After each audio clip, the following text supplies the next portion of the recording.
Assalamualaikum warahmatullahi wabarakatuh. Selamat pagi dan salam sejahtera untuk seluruh Dewan Juri yang terhormat. Terima kasih atas kesempatan yang telah diberikan kepada saya untuk mempresentasikan KTI saya pada pagi hari ini. Perkenalkan, nama saya Ferditia Harley Perdana. Pada kesempatan kali ini akan mempresentasikan karya tulis ilmiah saya yang berjudul Potensi isolat 6 Shogal dan Akkermansia mucinifila sebagai antiseptik oral untuk terapi penunjang periodontitis. Masalah terkait penyakit gigi dan mulut adalah hal yang sangat umum terjadi di Indonesia. Karena menurut Riskesdas tahun 2018, 57,6% orang Indonesia mengalaminya. Dan dari jumlah itu, 74,1% mengalami periodontitis. Sehingga hal ini adalah hal yang umum terjadi di Indonesia. Apa itu periodontitis?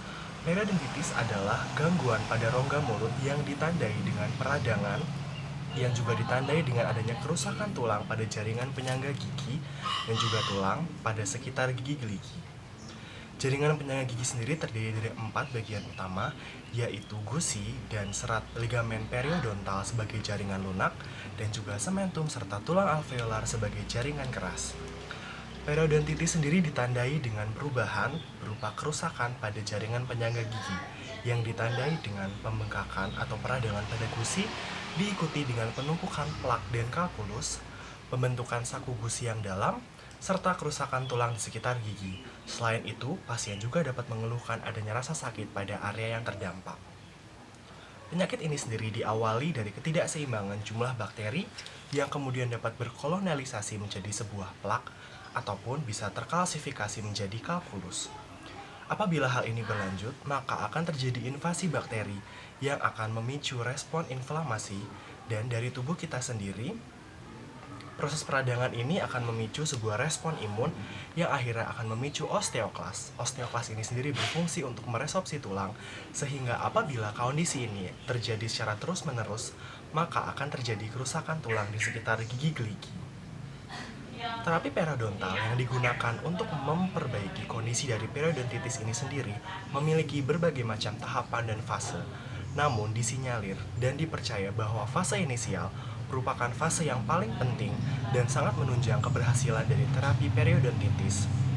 Terapi ini biasanya dimulai dengan tindakan operatif berupa pembersihan karang gigi dan juga plak. Lalu, biasanya dilanjutkan dengan pemberian agen antiseptik oral untuk menjaga kebersihan rongga mulut pasca tindakan operatif. Agen yang banyak digunakan adalah klorheksidin gluconat, karena agen ini dipercaya memiliki spektrum kerja dan luas dengan hasil yang efektif untuk menjaga kebersihan rongga mulut. Walaupun demikian, klorheksidin memiliki beberapa kelemahan, seperti dapat mengubah warna gigi dan protesa yang digunakan pasien, dapat meningkatkan deposit kalkulus, menimbulkan terganggunya indera perasa, serta menimbulkan sensasi kering dan terbakar pada rongga mulut.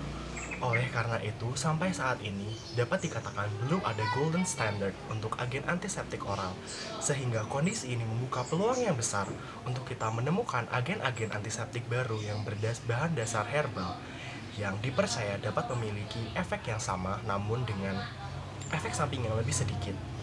Pada karya tulis ilmiah ini akan diperkenalkan potensi dari isolat 6 Shogal dan juga bakteri Akkermansia mucinifila yang dengan keunggulannya masing-masing dipercaya dapat menjadi salah satu agen alternatif untuk antiseptik oral sebagai tindakan lanjut dari periodontitis untuk membantu penyembuhannya. Oke, bahan yang pertama yaitu 6 Shogal. 6 Shogal merupakan bahan aktif yang diisolat dari ekstrak jahe atau Zingiber officinale yang telah dikeringkan. Menurut studi dari Hitomi tahun 2017, isolat ini diyakini dapat memiliki sifat antioksidan, analgesik, dan sebagai wrinkle inhibitor. Kim et al. Membuktikan bahwa 6 Shogal dapat menghambat ekspresi ERK, JNK, ROS, dan N4C1 yang berfungsi untuk mengatur persinyalan wrinkle sebagai inisiator dari osteoklastogenesis. Pada percobaan ini, pada tikus wistar yang diberikan isolat 6 Shogal, terbukti terjadi penurunan jumlah resorpsi tulang akibat kegagalan terbentuknya osteoklas akibat terhambatnya wrinkle sebagai inisiator osteoklastogenesis. Selain itu, Hitomi et al. Membuktikan bahwa isolat ini mampu mendesensitisasi TRPV1 dan TRPA1 yang dapat memblokade natrium and calcium voltage dependent channel sehingga tidak terjadi penjalaran potensial aksi pada peripheral nociceptive fiber. Pada tikus wista dan memiliki lesi oral mukositis, terjadi pengurangan gerakan menggosokkan mulut sebagai manifestasi dari rasa nyeri. Walaupun demikian, periodontitis merupakan sebuah kelainan yang bersifat multifaktorial yang juga melibatkan proses inflamasi dan terjadinya bakteri, terutama bakteri Porphyromonas gingivalis sebagai salah satu etiologi utama. Sehingga diperlukan sebuah bahan yang sensitif terhadap dua hal yang telah disebutkan di atas, yaitu bakteri Akkermansia mucinifila. Bakteri ini merupakan bakteri pendegradasi musin yang banyak ditemukan di usus besar manusia dan diambil melalui feses atau sampel fekal yang selanjutnya akan dikultur pada BHI yang ditambahkan musin sebanyak 3%. Bakteri ini diyakini dapat mengurangi inflamasi dan menurunkan virulensi Porphyromonas gingivalis sebagai salah satu etiologi utama dari penyakit periodontitis. Penelitian oleh Hook et al. Menyebutkan bahwa bakteri ini mampu meningkatkan aktivasi dari TLR2 dan TLR4 untuk meningkatkan ekspresi interleukin 10 sebagai agen antiinflamasi dan menurunkan interleukin 12 sebagai agen proinflamasi. Pada akhirnya inflamasi akan berkurang.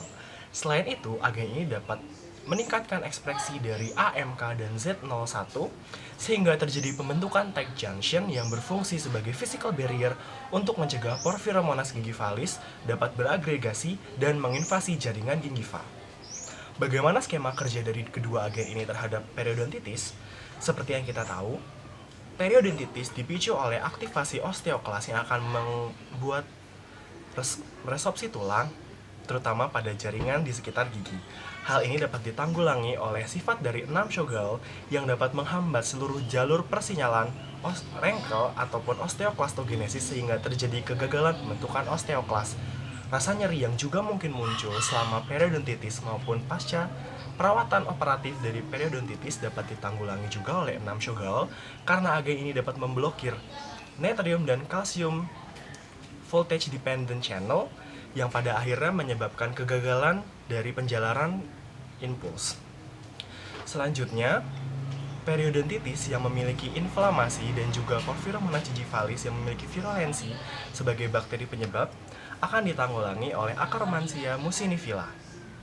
Berdasarkan literatur, untuk mencapai efek yang diinginkan diperlukan 100 mikromolar 6 Shogal dan 600 mikrogram bakteri Akkermansia mucinifila sebagai agen antiseptik. Dalam aplikasinya, agen antiseptik ini akan dikemas dalam sediaan obat kumur, karena pada penyakit periodontitis diperlukan cakupan yang luas dari antiseptik. Selain itu, sediaan ini mudah untuk dipergunakan di klinik maupun di rumah.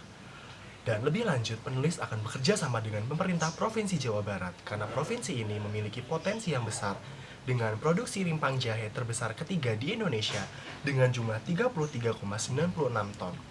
Melalui peran aktif dari Dinas Kesehatan, Dinas Pertanian dan Perhutanan, Dinas Perindustrian dan Perdagangan, perusahaan farmasi, agen besar farmasi, pertanian jahe, dan ahli di bidang farmakologi, maka gagasan ini dapat diuji dan juga diaplikasikan lebih lanjut untuk kebermanfaatan bagi seluruh masyarakat. Dapat disimpulkan bahwa isolat 6 Shogal dan bakteri Akkermansia mucinifila memiliki potensi sebagai antiseptik oral untuk terapi suportif periodontitis dalam sediaan obat kumur. Namun, masih diperlukan banyak uji untuk dapat memastikan agar kombinasi ini ataupun agen antiseptik ini dapat digunakan secara luas.